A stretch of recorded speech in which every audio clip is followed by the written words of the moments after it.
ఇటువంటివి అనేకం ఇప్పుడు మన కళ్ళ ఎదుటే కనిపిస్తా ఉన్న విప్లవాలు మీరు ఇంతకు ముందు ఎప్పుడైనా చూశారా అని అడుగుతా ఉన్నాడు మీ బిడ్డ.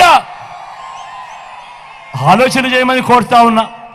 ఎప్పుడు జరగని విప్లవాలు, ఎప్పుడు చూడని విప్లవాలు కేవలం ఈ 59 నెలల కాలంలో మీ బిడ్డ చేసి చూపించాడు. మరో వంక 14 ఏళ్ళు ముఖ్యమంత్రి అంటాడు చంద్రబాబు, 3 సార్లు ముఖ్యమంత్రిగా చేశానంటాడు చంద్రబాబు. నేను అడుగుతా ఉన్నాను మీ అందరినీ, ఇన్ని వేల మంది ఇక్కడ ఉన్నారు, మీ అందరి సమక్షంలో నేను అడుగుతా ఉన్నాను. 14 ఏళ్ళు ముఖ్యమంత్రిగా చేశానంటాడు, 3 సార్లు సీఎం అంటాడు. మరి ఇలాంటి చంద్రబాబు పేరు చెబితే ఏ పేదకైనా కూడా ఆయన చేసిన ఒక్కటంటే ఒక మంచైనా గుర్తుకు వస్తుందా అని అడుగుతా ఉన్నాడు మీ బిడ్డ. 2 చేతులు పైకెత్తారు. ఇలా ఇలా ఇలా ఇలా ఇలా ఇలా ఇలా ఇలా ఇలా ఇలా ఇలా 14 ఏళ్ళు ముఖ్యమంత్రి అంటాడు, 3 సార్లు ముఖ్యమంత్రిగా చేశానంటాడు. మరి ఈ పెద్ద మనిషి చంద్రబాబు పేరు చెప్తే ఏ పేదకైనా కానీ గుర్తుకొస్తుందా? ఆయన హయాంలో ఆయన చేసిన ఒక్కటంటే ఒక్క స్కీమ్ అయిన పేదవాడి కోసం చేసింది గుర్తుకొస్తుందా అని అడుగుతా ఉన్నాడు మీ బిడ్డ. గుర్తుకొస్తుందా అక్క? గుర్తుకొస్తుందా అన్న? చెల్లెమ్మ గుర్తుకొస్తుందా?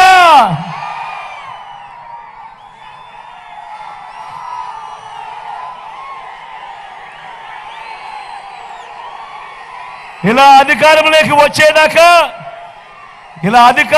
వచ్చేదాకా అబద్ధాలు, మోసాలు. అధికారం దక్కితే చంద్రబాబు చేసే మాయలు, మోసాలు ఎలా ఉంటాయో 2014లో ఇచ్చిన ఈ పాంప్లెట్ చూసారా? ఇచ్చిన ఈ పాంప్లెట్ చూస్తే మీకే అర్థమవుతుంది. గుర్తుందా అక్క ఈ పాంప్లెట్? అన్న గుర్తుందా ఈ పాంప్లెట్? తమ్ముడు గుర్తుందా ఈ పాంప్లెట్? చెల్లెమ్మ గుర్తుందా ఈ పాంప్లెట్? గుర్తుందా అన్న ఈ పాంప్లెట్? గుర్తుందా అన్న ఈ పాంప్లెట్? గుర్తుందా అన్న ఈ పాంప్లెట్? గుర్తుందా? 2014లో ఇదే పెద్ద మనిషి చంద్రబాబు నాయుడు ఎన్నికల వేళ ఈ పాంప్లెట్ మీద సంతకం పెట్టి కూటమిలో ఉన్న ఇదే 3 ఫోటోలతో మీ ప్రతి ఇంటికి పంపించాడు. ఈ పాంప్లెట్ పంపించి ముఖ్యమైన హామీలు అని అంటూ మీ ప్రతి ఇంటికి పంపించాడు. పంపించడమే కాకుండా అప్పట్లో ఈటీవీలోను, వాళ్ళ TV5లోను, వాళ్ళ ABNలోను అడ్వర్టైజ్మెంట్లతో ఊదరగొట్టాడు అప్పట్లో చంద్రబాబు. ఇవాళ నేను అడుగుతా ఉన్నా, ఈ ముఖ్యమైన హామీలనంటూ చంద్రబాబు నాయుడుకు 2014 ఎన్నికలకు మునుపు మీ ప్రతి ఇంటికి పంపించిన ఈ పాంప్లెట్లో ఆయన 2014 నుంచి 19 దాకా ఆయన ముఖ్యమంత్రిగా పరిపాలన చేశాడు. మరి నేను మిమ్మల్ని అడుగుతా ఉన్నా, ఇందులో చెప్పినేటివి ఒక్కటైనా జరిగిందా అని అడుగుతా ఉన్నాడు మీ బిడ్డ. మీరే చెప్పండి, ఇందులో జరిగాయా లేదా అని అడుగుతా ఉన్నాడు. రైతు రుణమాఫీపై మొదటి సంతకం చేస్తానన్నాడు. 87,612 కోట్ల రూపాయలు రైతుల రుణాలకు సంబంధించిన మాఫీ జరిగిందా అని అడుగుతా ఉన్నాడు మీ బిడ్డ. 2 చేతుల పైకి ఎత్తాలి. ఇలా ఇలా ఇలా ఇలా ఇలా ఇలా ఇలా ఇలా ఇలా ఇలా పొదుపు సంఘాల రుణాలను రద్దు చేస్తానన్నాడు. 14,205 కోట్ల రూపాయలు పొదుపు సంఘాల రుణాలు. అక్క జరిగిందా? అన్న జరిగిందా? తమ్ముడు జరిగిందా? ఆడబిడ్డ పుడితే మహాలక్ష్మి పథకం కింద 25,000 రూపాయలు బ్యాంకుల్లో వేస్తామన్నాడు చంద్రబాబు.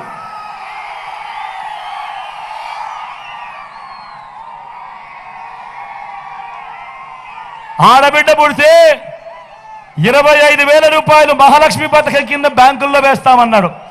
నేను అడుగుతా ఉన్నా, 25,000 కదా దేవుడు ఎరుగు, మీ ఏ ఒక్కరి అకౌంట్లో ఉన్న 1 రూపాయి అయినా వేశాడా అని అడుగుతా ఉన్నాడు మీ బిడ్డ. అక్క వేశాడా? పెద్దమ్మ వేశాడా? చెల్లి వేశాడా? అమ్మా వేశాడా? అన్న వేశాడా? అక్క వేశాడా? అమ్మా వేశాడా? అన్న వేశాడా? తమ్ముడు వేశాడా? ఇంటింటికి ఓ ఉద్యోగం,